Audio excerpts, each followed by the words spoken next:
It's inevitable that at some point in your life, probably when you were young, you've had a reason to try and print on colored paper. You might have realized after printing on that paper that something was a bit off and that what you really wanted is something like this. Modern printers, as you probably already know, don't use white ink, and they always assume that you're using white paper, and it is the paper that provides the white in the image. Printers that use white ink are pretty rare and expensive, but I'll be showing you one today that is, well, somewhat affordable. So why is this important? If you're into modeling or Hot Wheels customization, it won't take long before you realize not printing in white is an issue if you're placing your decal on any color other than white. To get around this, decal paper manufacturers provide transparent and white decal paper. Most of us want to use the transparent, but if your image has any white in it, you must use the white decal paper. The problem with this is that you have to then cut the decal out perfectly or you'll have white lines around the image. When you're working on 1/64 scale cars, this can be next to impossible to get perfect. So the solution is to print in white on transparent decal paper. So enter the ALPS MD-5000. This printer can print in white along with being able to print in foil and other things. But for this video, I'll just stick with the white. The printer is a micro-dry thermal resin printer that uses ribbon cassettes for each color. It is capable of doing 2400 dots per inch and is reasonably quick, though speed is not all that important here. Okay, there are two things I should get out of the way real quick. I mentioned it was affordable, and for this type of printer it is. I paid a little over $600 for this one on eBay. Prices fluctuate depending on condition and what the printer comes with, but you can find some good deals. And there are companies that work on these printers if they break down. The second thing is, these printers are really old. They predate USB, and most recent driver only works in Windows XP. How old are they? Well, the manual has instructions and screenshots of setting up the printer in Windows 3.1, so definitely old enough to drink. That all being said, they seem to be a tank. There are always several for sale on eBay, and you can still buy the cassettes on places like Amazon. Alright, a couple videos back I worked on this Corvette Stingray and asked you guys to come up with a decal design to go on its hood. Quite a few designs were submitted, and while I can't show them all, I thought I would show a few that I considered. By the way, I want to thank everyone for taking the time for submitting these. The one I decided to go with was designed by Andrew Purcell and is a white Stingray that I felt would fit this car perfectly. The only issue was the image is not printer ready, and I wanted to get some changes made to it and didn't want to bother Andrew with redesigning it. I'm not that good at Photoshop, so I needed someone who I could trust. Someone who knows something about decal design and toy restoration. I remember a reference to such a person on the internet. A hidden individual that when called upon could come through on issues such as this. You can't find him on the clear net. I would need to dig much deeper. Tor Darknet? No. Freenet? Deeper still. I would need to visit Gopher Space. So I loaded up the most recent 1982 version of the software and got to digging around this text-only world. A world so hidden you can't use a regular web browser to find or view it. It took some searching, but I finally came across the reference I was seeking. It was still there between the Devil's Dictionary and the Chuck Norris quotes. I opened the text file to see a cryptic warning I remembered from all those years back, and there it was, the address of the dead drop I would need to deliver my file to. Finally, I had the info I needed, so I burned the file to a CD-ROM, because that seems pretty retro now, and dropped the CD-ROM in an unmarked envelope. All I need to do now is find a cheap flight to London.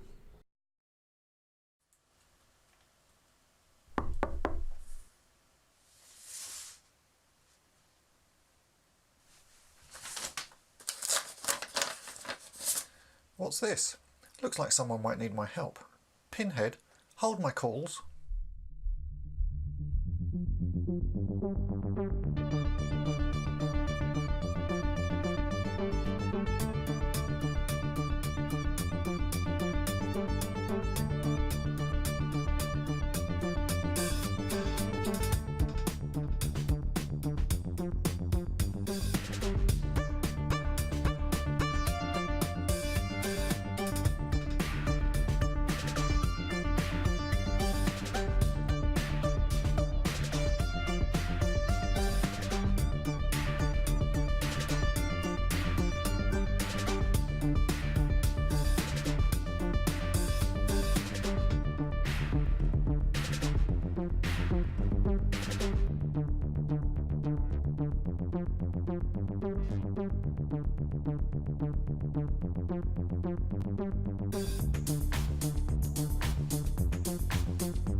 Right, that's my part done. I can return this and they can get on with fixing up their toys.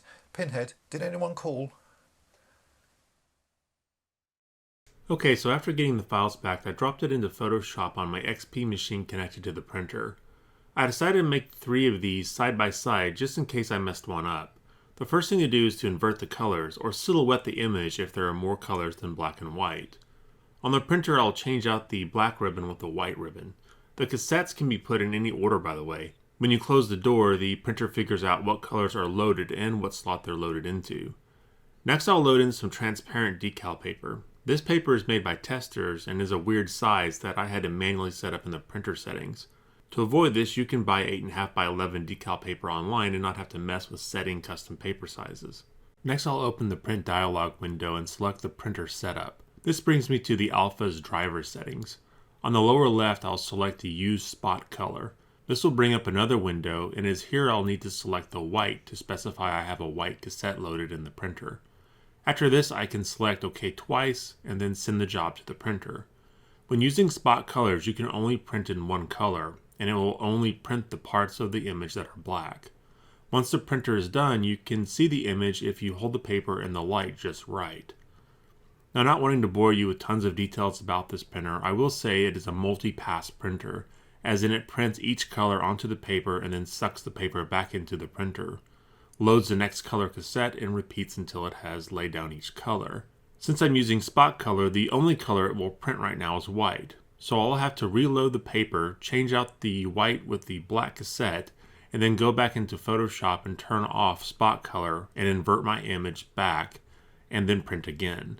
If everything works as it should, the white background should line up with the black outline of the stingray.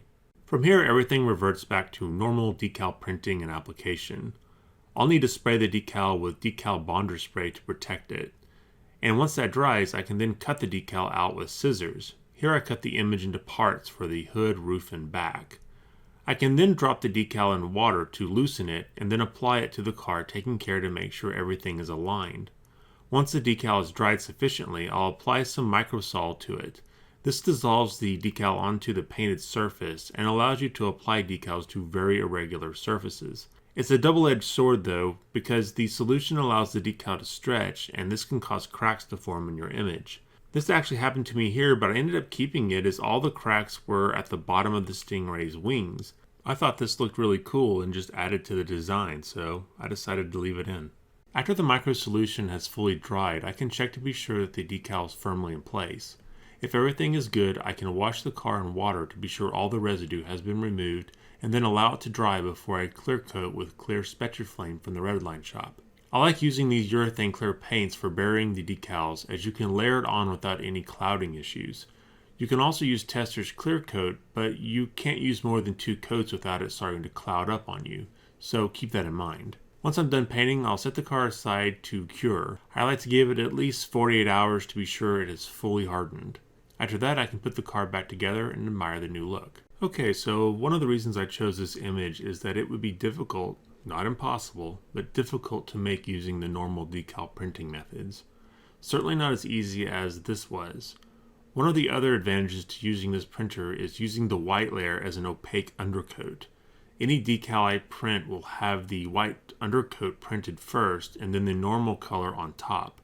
This makes the decals I print on transparent paper much brighter, especially on dark painted surfaces. Normal printers can't do this and tend to have base color bleed through. Again, you can fix this by using a white base color or using white decal paper, but you're back to spending a lot of time cutting out the images if you go with the latter method. These printers unfortunately are not cheap, so you'll have to weigh the cost against how often you make decals. For someone like me who tries to make a video a week, notice I said tries, this printer is a no-brainer. I have not played with the foil cassettes yet, but you might see a future video on that if I get it to work.